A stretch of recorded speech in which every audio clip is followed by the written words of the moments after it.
Welcome back viewers. क्या आप घर पे डोसा बनाते हैं तो आपके मन में ये सवाल उठते हैं कि क्यों मेरा रेस्टोरेंट जैसे डोसा बनकर तैयार नहीं होता। जब भी मैं डोसा बनाने जाती हूँ इस तरीके से मेरा डोसा छोटा बन जाता है और करछी से चिपकने लगता है, या डोसा मेरा रेस्टोरेंट जैसा तो क्रिस्पी बनता ही नहीं है। ना ही उसका कलर, ना ही टेक्सचर, ना ही उसकी साइज़, ना क्रिस्पीनेस, कुछ भी रेस्टोरेंट जैसा बनता नहीं है। तो आज मैं आपके साथ शेयर करूंगी छोटे छोटे टिप्स और ट्रिक जिसके वजह से आपका भी डोसा बनेगा रेस्टोरेंट स्टाइल। तो सबसे पहले तवे का टेम्परेचर रेस्टोरेंट स्टाइल डोसा बनाने के लिए बहुत ही मायने रखता है।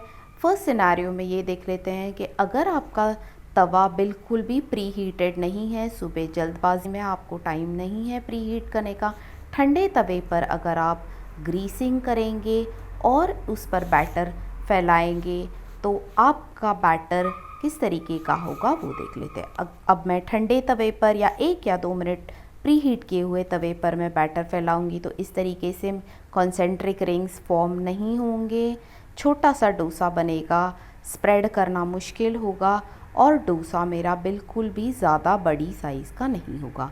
क्योंकि कॉन्सेंट्रिक रिंग्स जब हम बनाते हैं तो कॉन्सेंट्रिक रिंग्स के वजह से डोसे में बहुत अच्छा कलर आता है और क्रिस्पीनेस।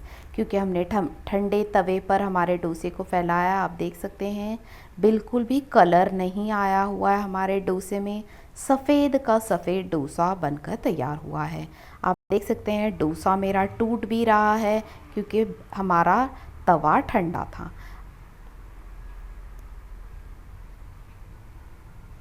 अब मैं आपको दिखाती हूँ कि अगर इस डोसे को मैं उठाती हूँ तो ये बिल्कुल सॉगी बनकर तैयार हो गया है।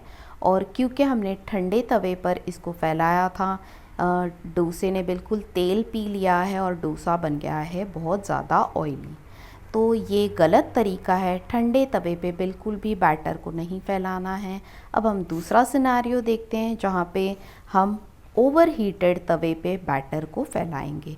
तो अगर आपका तवा बहुत ज़्यादा ओवर हीट हो गया है, कभी कभी जल्दबाजी में हमारे पास बहुत से काम होते हैं सुबह में, तो हम तवे को हीट करने के लिए रख देते हैं और फिर हम गरम गरम ओवर हीटेड तवे पे डालते हैं बैटर।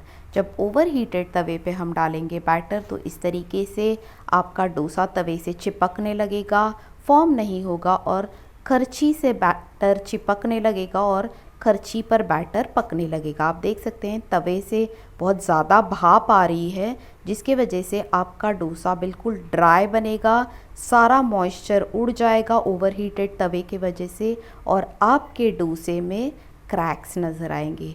तो मैं क्लोज़अप लेकर आपको दिखा देती हूँ कि इस तरीके से डोसे में क्रैक्स हो गए हैं क्योंकि मेरा तवा ओवर हीटेड था।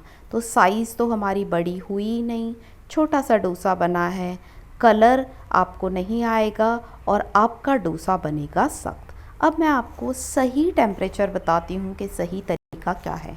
सही तरीका ये है कि आपको तवे को 8 से 10 मिनट के लिए लो टू मीडियम आंच पे गरम करना है और 10 मिनट के बाद जैसे ही आप पानी डालेंगे इस तरीके से छोटे छोटे small to medium size bubbles form होंगे।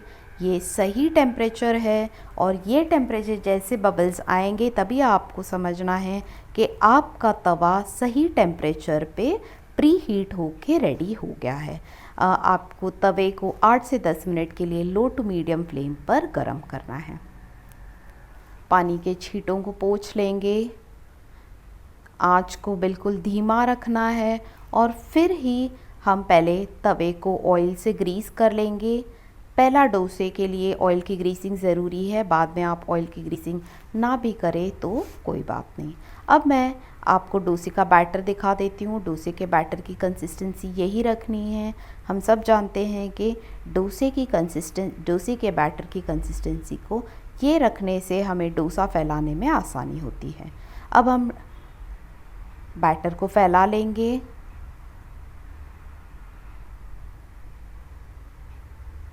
गैस की आंच को धीमा रखना है ये स्टेज पे। अब आप देख सकते हैं परफेक्ट कॉन्सेंट्रिक रिंग्स मेरे बन रहे हैं। बिल्कुल भी डोसा ना कहीं टूटा है ना क्रैक गई है और परफेक्ट बड़ी साइज़ का डोसा बनकर तैयार हो गया है। कॉन्सेंट्रिक रिंग्स, अब हम आंच को हाई कर लेंगे और डोसे को पका लेंगे। कॉन्सेंट्रिक रिंग्स की वजह से बहुत अच्छा कलर आता है और हमारा डोसा रेस्टोरेंट स्टाइल बनता है क्रिस्पी। अब हमारा डोसा ड्राई पूरा ऊपर से होने के बाद ही हम डालेंगे हल्का तेल। ये करने से हमारा डोसा बिल्कुल भी ऑयली नहीं बनेगा और ना ही तेल पिएगा। आप देख सकते हैं बहुत अच्छा कलर आया हुआ है। बहुत लोग मुझे बोलते हैं कि रेस्टोरेंट जैसा हमारा कलर नहीं आता। अब आप देख सकते हैं कि परफेक्ट कलर आ गया है। धीरे धीरे साइड्स को छुड़ा लेंगे और अब हम हमारे डोसे को निकाल लेंगे। आप देख सकते हैं परफेक्ट कॉन्सेंट्रिक रिंग्स की वजह से कलर बहुत सुंदर आया हुआ है। क्रिस्पी टेक्सचर, ना कहीं टूटा है ना कहीं क्रैक गई है। ये डोसा देखकर ही आपको पता चल गया होगा कि रेस्टोरेंट जैसा ही डोसा बनकर मेरा तैयार हो गया है। आज मैं इसको सांभर और चटनी के साथ सर्व करने वाली हूँ। एक बार मैं आपको दिखा देती हूँ क्लोज़अप से कि ये डोसा कितना crispy, perfect texture, perfect crispiness और परफेक्ट कलर। आप साइज़ भी देख सकते हैं, रेस्टोरेंट जैसे ही बड़ा बनकर मेरा डोसा रेडी हो गया है।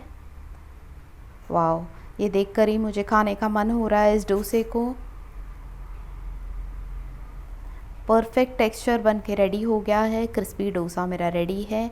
आइए इसको सांभर और चटनी के साथ सर्व कर लेते हैं। आपने देखा, ये छोटे छोटे टिप्स आपको याद रखने हैं और आप भी ऐसी एक अमेजिंग रेसिपी बनाइए और आपके व्यूज़ मेरे साथ ज़रूर शेयर कीजिए।